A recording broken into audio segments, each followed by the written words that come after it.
ഇനി വൈജ്ഞാനിക രംഗത്ത് അതുല്യമായ സേവനങ്ങൾ അർപ്പിച്ച വ്യക്തിയാണ് മർഹൂം മിത്തബൈൽ ഉസ്താദ് എന്ന പേരിൽ അറിയപ്പെട്ടിരുന്ന ഷെയ്ഖുന അബ്ദുൽ ജബ്ബാർ മുസ്ലിയാർ.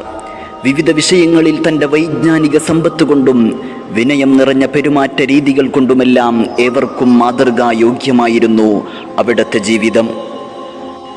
കുമ്പപുര സിറാജ് കോയ മുസ്ലിയാരുടെയും കണ്ണിപ്പുര ബി ഫാത്തിമയുടെയും രണ്ടാമത്തെ മകനായി 1947 സെപ്റ്റംബർ 11 സ്മരിയ പുരുഷൻ അബ്ദുൽ ജബ്ബാർ മുസ്ലിയാർ ഭൂജാതനായി. സാധാരണ പോലെ ശൈശവകാലം പിന്നിട്ടു, ബാല്യത്തിലേക്ക് പ്രവേശിച്ചു.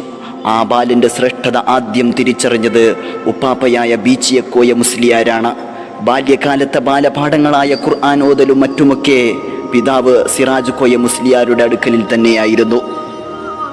പ്രാഥമികമായ മതപഠനത്തിനു ശേഷം ഉപരിപഠനത്തിനു ചേർക്കാനായി പിതാവ് സിറാജ് കോയ മുസ്ലിയാർ മകനെ വൻകരയിലേക്ക് കൊണ്ടുപോയി. തനിക്കു ചിര പരിചിതവും സുപ്രസിദ്ധവുമായ പൊന്നാനി വലിയ ജുമാഅത്ത് പള്ളിയിലെ പ്രസിദ്ധമായ ദർസിൽ ചേർക്കുകയും കുറേ കാലം കുട്ടിയോടൊപ്പം അവിടെ തങ്ങുകയും ചെയ്തു.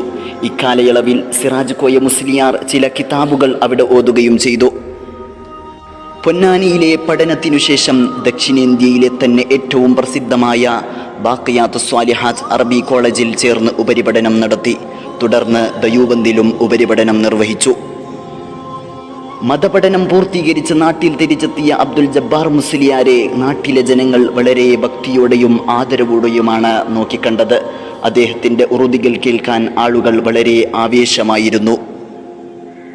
ഇക്കാലത്ത് തന്നെയാണ് ഇദ്ദേഹം വൈവാഹിക ജീവിതത്തിലേക്ക് പ്രവേശിക്കുന്നത്. കാട്ടാംപള്ളി മുഹമ്മദ് കോയയുടെയും ബന്ദിയില്ലാം ഹബ്സ ബീവിയുടെയും മൂത്ത മകൾ സക്കീന ബീവിയെയാണ് ഇദ്ദേഹം വിവാഹം ചെയ്തത്. ആ ദാമ്പത്യ വല്ലരിയിൽ 12 മക്കളുണ്ടായിരുന്നു.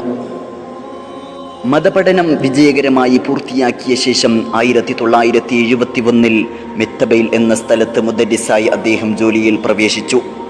തുടർന്ന് നാട്ടുകാരുടെ നിർബന്ധം ആവശ്യവുമായി ബന്ധപ്പെട്ട് ഉസ്താദവരുകൾ നാട്ടിലേക്ക് തന്നെ പോയി ദർസ് ആരംഭിച്ചു.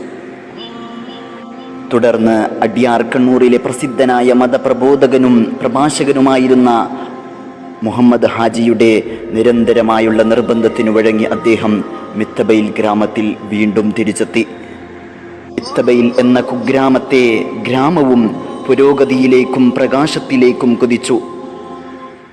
അബ്ദുൽ ജബ്ബാർ ഉസ്താദ് മിത്തബൈൽ ഉസ്താദായി പരിണമിച്ചു. സുന്നത്ത് ജമാഅത്തിന്റെ ആശയാദർശങ്ങൾ പ്രചരിപ്പിക്കുന്നതിനും മതവിദ്യാഭ്യാസം പ്രോത്സാഹിപ്പിക്കുന്നതിനും വേണ്ടി കർണാടക ജംഇയ്യത്തുൽ ഉലമ എന്ന പേരിൽ ഒരു ഉലമാ സംഘടന രൂപീകരിക്കുവാൻ മറ്റ് പ്രഗത്ഭരായ പണ്ഡിതന്മാരോടൊപ്പം അബ്ദുൽ ജബ്ബാർ മുസ്ലിയാരും പ്രധാനം പങ്കുവഹിച്ചു. ആ ഇൽമിൻ്റെ വലിയ തേജസ്സിനിക്ക് 100-ലേറെ ശിഷ്യന്മാരുണ്ടായിരുന്നു. ഒരു ജുമാദുൽ ഊല മാസത്തിൽ ആ നേതാവ് നമ്മെ മാഞ്ഞു.